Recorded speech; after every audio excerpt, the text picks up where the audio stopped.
Construct the truth table for the following statements. Negation P and negation Q கொடுத்திருக்காங்க. ரொம்ப simple. நமக்கு already P and Q க்கு ஒரு table போட்டிருக்கோம். P R Q அப்புறம் implies அடுத்து by condition. அந்த இதை நீங்க உங்களுக்கு தெரிஞ்சுக்கிட்டாலே ஈஸியா அந்த ப்ராப்ளம் சால்வ் பண்ணலாம். ஃபர்ஸ்ட் பாருங்க P Q true true true false false true false false அப்படிதானே. இப்போ ஃபர்ஸ்ட் என்ன கண்டுபிடிக்கணும்? Negation P. அப்போ P ட்ரூவா இருந்ததுன்னா நெகேஷன் P னா ஃபால்ஸ் ஆயிரும். இங்க ட்ரூவா இருந்ததுன்னா ஃபால்ஸ், ஃபால்ஸா இருந்ததுன்னா ட்ரூ, இது இங்கேயும் ஃபால்ஸா இருந்ததுன்னா ட்ரூ. அடுத்து நெகேஷன் Q கண்டுபிடிக்கணும். அப்ப ட்ரூவா இருந்ததுன்னா ஃபால்ஸ், ஃபால்ஸா இருந்தா ட்ரூ, ட்ரூவா இருந்தா ஃபால்ஸ், ஃபால்ஸா இருந்தா ட்ரூ. இப்ப என்ன கண்டுபிடிக்கணும்? நெகேஷன் Pக்கும் நெகேஷன் Qக்கும் and கண்டுபிடிக்கணும். andக்கு ஒரு சின்ன ட்ரிக் நான் ஆல்ரெடி உங்களுக்கு ஸ்கூல்லயுமே கூட சொல்லியிருக்கலாம். நான் உங்களுக்கு ஒரு சின்ன ட்ரிக் சொல்லித்தரேன். and அப்படின்னா andக்கு தான் a அப்படின்னு போட்டிருக்கேன். fங்கிறது வந்து ஃபால்ஸ், சரிங்களா? அதான் AF, அந்த ரவுண்டா ஒரு சிம்பிள் போட்டிருக்கேன் AF, அதாவது and.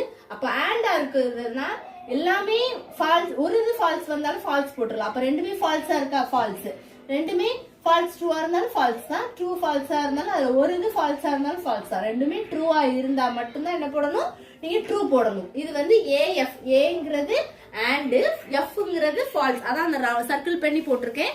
அப்ப AF அப்படிங்கிறது and, அந்த இதுல ஆண்டுக்கு மட்டும் தான் அப்படி போடணும். ஆண்ட்ல F வந்து ஒரு இது F இருந்தாலுமே, இப்ப இங்க இதுலயுமே ரெண்டுமே F இருந்தா ஃபால்ஸ் தான். ஒரு இது இப்ப ஃபால்ஸ் ட்ரூல ஒரு இது F இருக்கு ஃபால்ஸ், அப்ப ஃபால்ஸ் தான்.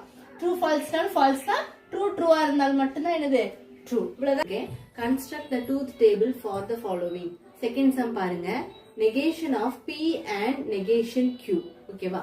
இப்போ உங்களுக்கு P Q ஆல்ரெடி டேபிள்ல தெரியும். அப்போ P வந்து என்னது?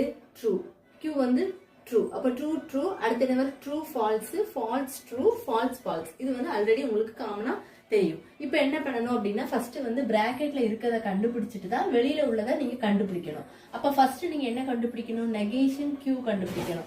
அப்ப இதுக்கு நெகேஷன் கண்டுபிடிக்கணும். ட்ரூ வந்து என்னதான் சேஞ்ச் ஆகும்? ஃபால்ஸா சேஞ்ச் ஆயிரும். ஃபால்ஸ் வந்து என்னதான் சேஞ்ச் ஆயிரும்? ட்ரூவா சேஞ்ச் ஆயிரும். அடுத்து ட்ரூ ஃபால்ஸா சேஞ்ச் ஆயிரும். ஃபால்ஸ் வந்து ட்ரூ. அப்ப உங்களுக்கு இந்த காலம் கண்டுபிடிச்சிடலாமா? அடுத்து நீங்க என்ன கண்டுபிடிக்கணும்? Pக்கும் நெகேஷன் Qக்கும் கண்டுபிடிக்கணும். அப்ப Pயும் நெகேஷன் Q கண்டுபிடிக்கும் சென்டர்ல என்ன இருக்கு? and. அப்ப andனா ரெண்டுமே நம்ம டேபிள் பார்த்திருக்கோம். ரெண்டுமே ட்ரூவா இருந்தாதான் ட்ரூ. அப்ப இதுல ரெண்டுமே ட்ரூவா இருக்கிறதுனால இது மட்டும் தான் ட்ரூ. இதுவும் சேஞ்ச் ஆயிருக்கு, அப்ப ஃபால்ஸ். இதுவும் சேஞ்ச், இதுவும் டிஃபரன்ஸ். அப்ப இது எல்லாமே என்னது? ஃபால்ஸ் வரும். இது மட்டும் ரெண்டுமே ட்ரூவா இருக்கனால ட்ரூ. நெக்ஸ்ட் வந்து என்னது? இதுக்கு வந்து இந்த டேபிள் கண்டுபிடிச்சிட்டோம். இதுக்கு நீங்க நெகேஷன் கண்டுபிடிக்கணும். இந்த டேபிளுக்கு நீங்க நெகேஷன் கண்டுபிடிக்கும் போது ஃபால்ஸ் வந்து என்னதான் ஆயிரும்? ட்ரூ ஆயிரும். ட்ரூ என்னது? ஃபால்ஸ்